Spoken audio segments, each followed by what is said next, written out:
Vou buscar vingança sobre todos aqueles que traíram minha família. Eu sou Ezio Auditore de Florença. Sou um assassino. E a verdade será escrita com sangue.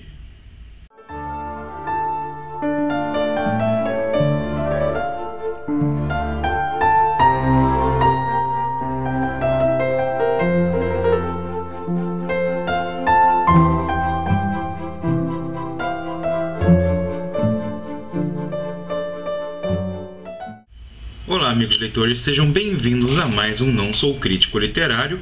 E no vídeo de hoje eu gostaria de pedir desculpas primeiramente por todo esse tempo que eu fiquei sem postar nenhum vídeo, né, sem gravar nenhum vídeo.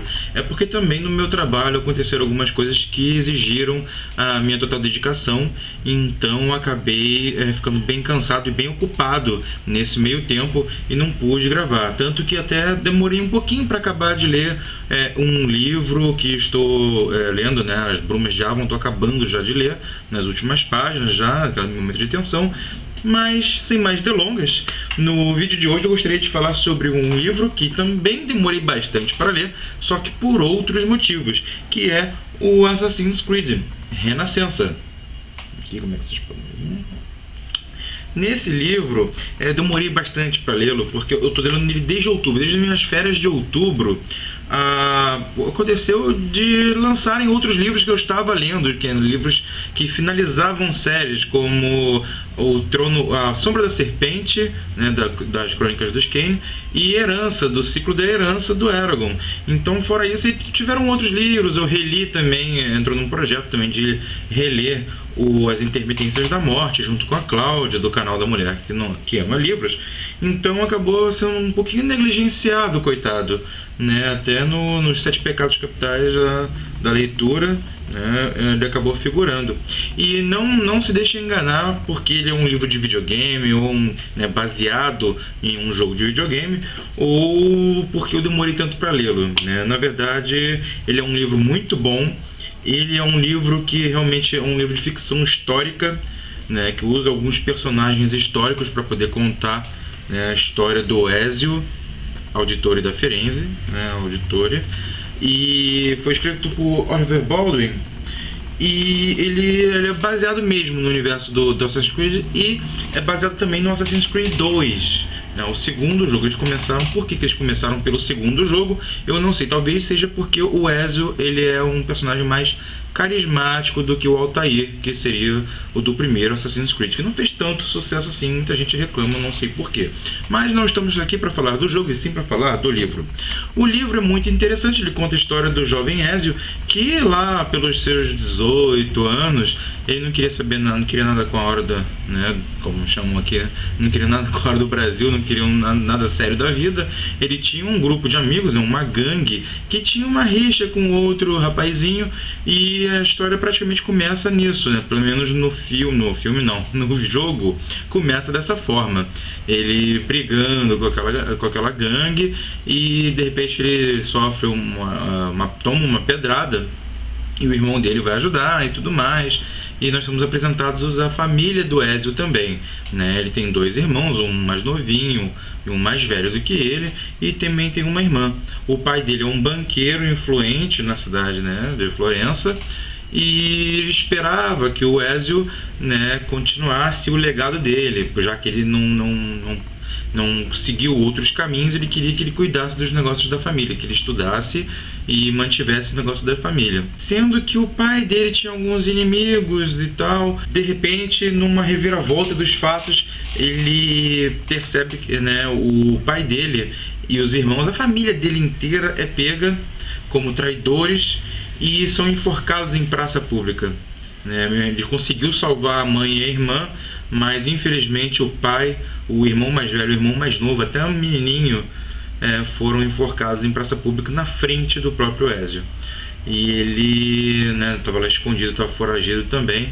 Daí começa a saga mesmo do assassino, né? Ele descobre que o pai dele fazia parte, a família dele já vinha de uma linhagem de assassinos, né, dessa irmandade de assassinos, que estava lutando contra os Templários. Aí tem todo o livro, e tanto o livro quanto o jogo, ele é baseado nessa guerra, né, nessa luta entre assassinos e Templários, né, que os Templários querem dominar o mundo e os assassinos, eles querem manter o mundo do jeito que está, todo mundo tem o seu direito de livre-arbítrio, e tudo é permitido, nada é proibido. Ele começa a treinar, digamos assim, né? Ele parte na busca dele e de repente ele acaba cruzando com o tio dele, Mario, né, que mora em Monteriggioni, e ele acaba por revelar, né, essa parte da vida do pai dele e tudo mais, sendo que ele começa a treiná-lo para ser uma pessoa bem-sucedida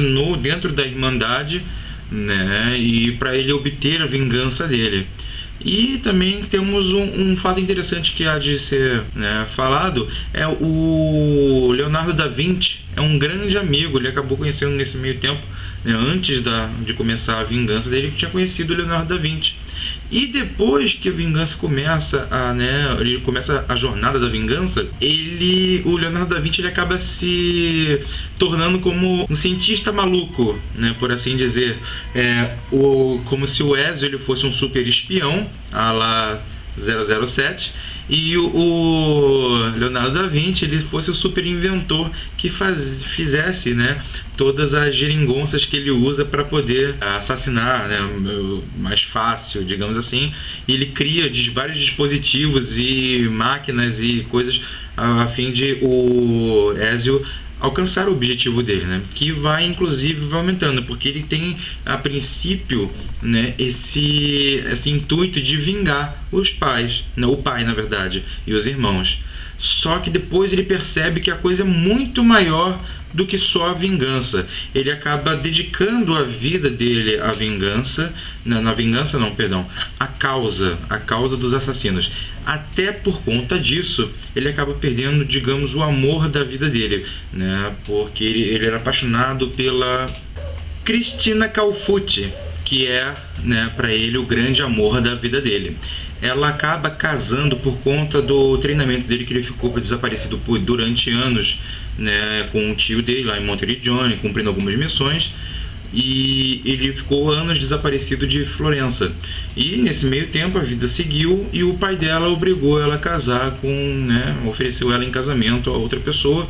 Ela acabou casando com uma outra pessoa, e o Ezio inclusive teve uma vez que ele foi para Florença e acabou encontrando-a, e ela não estava muito feliz, ela dizia que o marido estava jogando e tal, estava metido com outras coisas, e daí o Ezio foi em cima desse cara e obrigou praticamente ele a tratá-la bem, a amá-la de verdade, de fato, tratá-la como ele gostaria de tê-la tratado.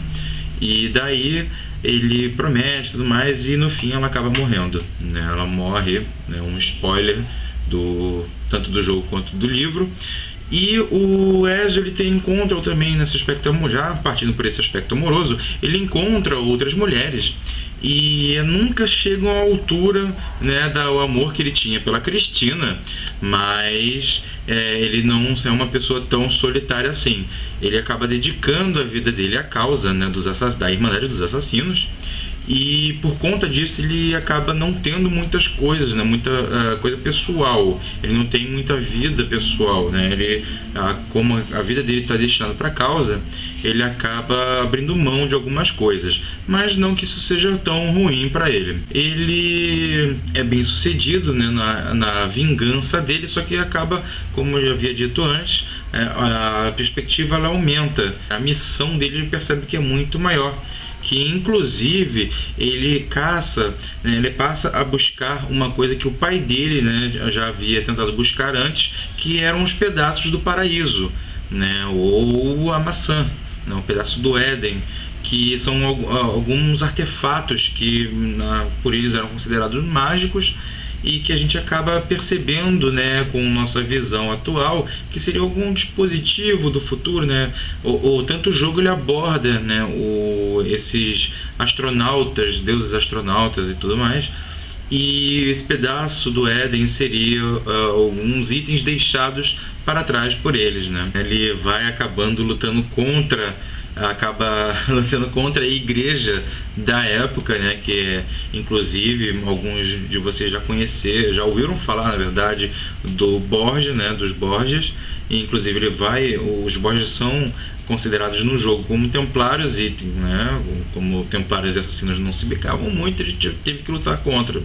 E outro ponto que vale ressaltar também quem vai gostar inclusive desse ponto é o meu amigo do meu time, do Machambomba Rugby Clube, o Roberto Siciliano. Ele vai gostar muito de saber que o Maquiavel era um assassino, pelo menos no universo do livro, e ele faz parte daquele grupo que treinou o Ezio depois que ele foi iniciado mesmo como assassino na Ordem. O livro é bem interessante, ele tem vários termos em italiano, né, que nós podemos ver aqui em algumas páginas, por exemplo, aqui como Chianti, né, e no final do livro há um glossário que lhe informa, né, todas essas expressões em italiano, nesses termos em italiano e latim, como vocês podem ver aqui, alguns relacionados. E no mais é isso, o livro é muito bom, ele explora com riqueza de detalhes o que o jogo não consegue fazer. E espero que vocês tenham gostado do vídeo. Eu peço mais uma vez desculpas pela demora, sendo que também tem uma boa notícia. Como nós estamos com 140, aproximadamente 150 inscritos no canal, a partir do... deixa eu ver aqui. Estamos com 187 inscritos por enquanto. Então, quando chegarmos no total de 300 inscritos no canal, eu vou fazer um sorteio de 2 livros.